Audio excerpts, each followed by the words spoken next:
नमस्ते बच्चों। कक्षा 9वीं में भूगोल में पाठ 2 आंतरिक हलचलें। इसमें सबसे पहले हमें एक समाचार पत्र में छपी हुई समाचार की तस्वीर दिखाई गई है और उसके आधार पर प्रश्न पूछे गए कि मृत्यु का कारण क्या था। तो मृत्यु का कारण भूकंप का आना था। इस भूकंप की तीव्रता कितनी थी यहाँ लिखी हुई है। रिएक्टर स्केल पर 7.9 और 6.6 रिएक्टर स्केल पर। इस भूकंप से सबसे अधिक हानि कौन से देश को हुई? तो सबसे अधिक हानि नेपाल को। भूकंप का केंद्र बिंदु कहाँ था? यहाँ लिखा है लामजुंग, नेपाल। आपदाग्रस्त अन्य प्रदेश कौन से हैं? तो उसके बारे में यहाँ पर लिखा हुआ है भारत, पाकिस्तान, बांग्लादेश, म्यांमार, तिब्बत। यहाँ पर भी देखिए उसके राज्य। भूकंप का केंद्र कितना गहरा था? तो यहाँ दिया हुआ है उसके बारे में कि 11 किलोमीटर भूगर्भ के अंदर इसका केंद्र था।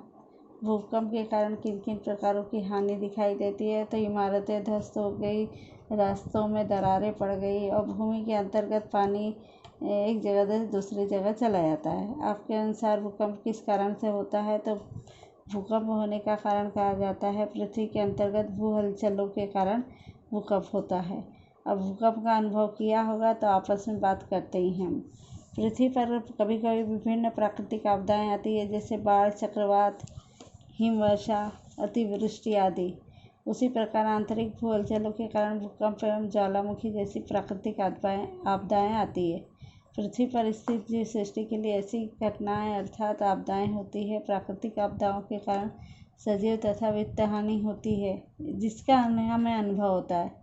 इस पाठ में हम आंतरिक भू हलचलों की जानकारी प्राप्त करेंगे और इसमें हमको इसके लिए 2 प्रयोग दिए हैं। मेज पर किताबों के ऊपर हमने डस्टर और चाक और शार्पनर वगैरह रख के प्रयोग किया है और किताब खींचने से किस प्रकार का परिणाम होता है यह समझाने का प्रयत्न किया गया है कि अंतर्गत भू हलचलों के कारण पृथ्वी के पृष्ठभाग पर किस तरह से नुकसान पहुंचता है। डस्टर और चाक को हम इमारतें समझेंगे और इस प्रकार वे गिर जाती हैं।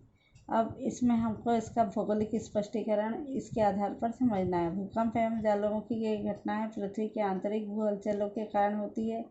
यह स्थिरता आंतरिक भू हलचलों के कारण निर्माण होती है।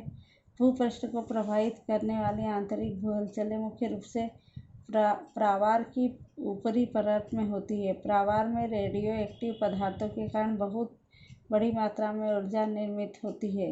ये ऊर्जा तरंगें एक स्थान से दूसरे स्थान पर जाती रहती है। ऊर्जा की इन तरंगों के कारण पृथ्वी के आंतरिक भाग में अस्थिरता निर्मित होकर हलचलें निर्माण होती है। आंतरिक हलचलों का वर्गीकरण गति, दिशा एवं भूरूपों के आधार पर किया जाता है। पृथ्वी के 3 भागों का अध्ययन हम कक्षा 8वीं में कर चुके हैं। उसमें से प्रावार ये ऊपरी परत थी। इसी में जो था रेडियो एक्टिव पदार्थों के कारण ऊर्जा निर्मित होती थी। अब यह ऊर्जा एक स्थान से दूसरे स्थान पर जाती है और इसी के कारण स्थिर होने के कारण हलचलें निर्माण होती है। और इन हलचलों का वर्गीकरण हमें 3 भागों में करना है, गति, दिशा एवं भूरूपों के आधार पर। उसके आधार पर हम पृथ्वी की आंतरिक भू हलचलों के बारे में अध्ययन करेंगे। इतना सुनने के लिए धन्यवाद।